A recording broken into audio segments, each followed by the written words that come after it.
hello ඉතින් අද message පෑන් channel එකත් එක්ක සම්බන්ධ වෙනවට ඔයගොල්ලන්ට බොහොම ස්තුතියි. ඔයගොල්ලන් තාමත් මේ channel එක subscribe කරලා නැත්නම් කරුණාකරලා subscribe කරලා ජපානය ගැන ලෝකය ගැන දැනුවත් වෙන්න.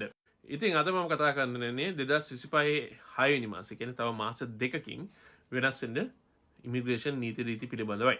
දැන් කලබල වෙන්නේ නැතුව පොඩ්ඩක් හිමීට අහගෙන ඉන්න. එක තමයි අර ට්‍රේනී වීසා කියන සිස්ටම් එක නැති වෙනවා. ඉතින් දැන් ඔයගොල්ලන් කලබල වෙන්න එපා. දැන් ඇවිල්ලා ඉන්න කට්ටියට මොකද වෙන්නේ කියලා.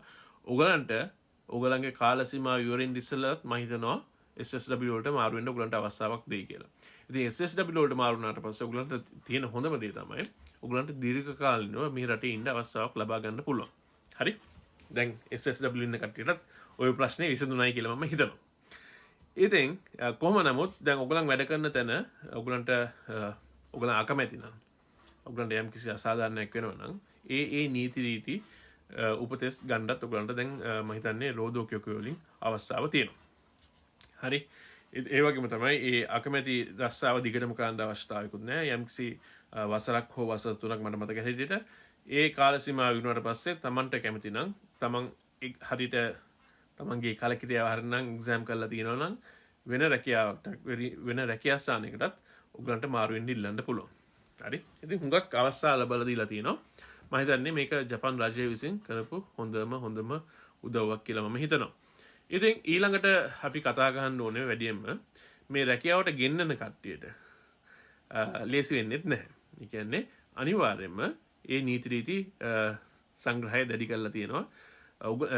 රැකියාවට ගෙන්නලා ඒගොල්ලන්ට වැඩ කරන කට්ටියට යම්කිසි අසාධාරණයක් කරොත් ඒගොල්ලන්ටත් ලොකු දඩ සහ නීති සහ සිරදඬුවම් ලැබෙන විදිහට තමයි මේ නීති රීති වෙනස් කරලා තියෙන්නේ. ඉතින් ඔයගොල්ලන් යම් කිසි අසාධාරණයක් වුණොත් ඔයගොල්ලන්ට නීති රීති උපදෙස් ගන්න ඕන නම් වහාම පොලිසියට හෝ රෝදෝකියෝ වලට ගිහිල්ලා ඔයගොල්ලන්ගේ ප්‍රශ්න නිරාකරණය කරගන්න මට මුකුත් කරන්න බෑ. ඔයගොල්ලන්ම ඒ තන්තනියම කරගන්න ඕනේ. ඊට පස්සේ තමයි දැන් අපිට එනවා මේ permanent residency එක පිළිබඳව ප්‍රශ්නයක්. ඒ ප්‍රශ්නෙට ඔයගොල්ලන් කලබල වෙන්න එපා. ඔයගොල්ලන් කලබල වෙන්න එපා කියන්නේ ඔයගොල්ලන් හරියට මේ tax pension අනම්මනම් ගෙවලා තියෙනවා නම් ඔයගලන්ට කිසිම ප්‍රශ්නයක් වෙන්නේ නැහැ. මොකද හේතුව permanent residency එකේ මේ වීසා රිනිව් කරනවද කියලා දෙයක් නැහැ. කාඩ් එක කෝෂින් කරනවා. ඒ කියන්නේ අවුරුදු 5න් 5ට සයිරියෝ කාඩ් එක කෝෂින් කරන්න තියෙනවා. ඒ කෝෂින් කරනකොට ඒගොල්ලන් ඉමිග්‍රේෂන් එකෙන් යම්කිසි ආකාරයකින් ඔයගලන් ටැක්ස් ගෙවලා තියෙනවද, පෙන්ෂන්ස් ගෙවලා තියෙනවද, ශිමින්සේ නේ ඒ වගේ දේවල් ගෙවලා තියෙනවද කියලා ඒගොල්ලන් චෙක් කරනවා. ඉතින් ඒවා චෙක් කරනකොට ඔයගලන් ගෙවලා නොතිබ්බනම් ඔයගලන්ට යම්කිසි ප්‍රශ්නයක් එන්න පුළුවන්. ඒවා ගෙවන්න කියයි හෝ සමහරලාට දැඩි නීති ක්‍රියාත්මක කිරීමටත් අවස්ථාව තියෙනවා. දැන් ඔයගලන් දැන් කලබල වෙන්න එපා. මොකද හේතුව තේරුම් නැහැ. අපි දන්නේ නැහැ ඔයගලන් කොහොමද ඒවා චෙක් කරන්නවත් කියලා. ඔයගලන්ගෙන් ඩොකියුමන්ට්ස් ඉල්ලනවද?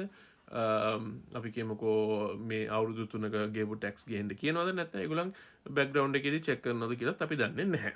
හරි ඒකින්ද මට මැසේජ් කරන්න එපා මොකද මමත් දන්නේ නැහැ.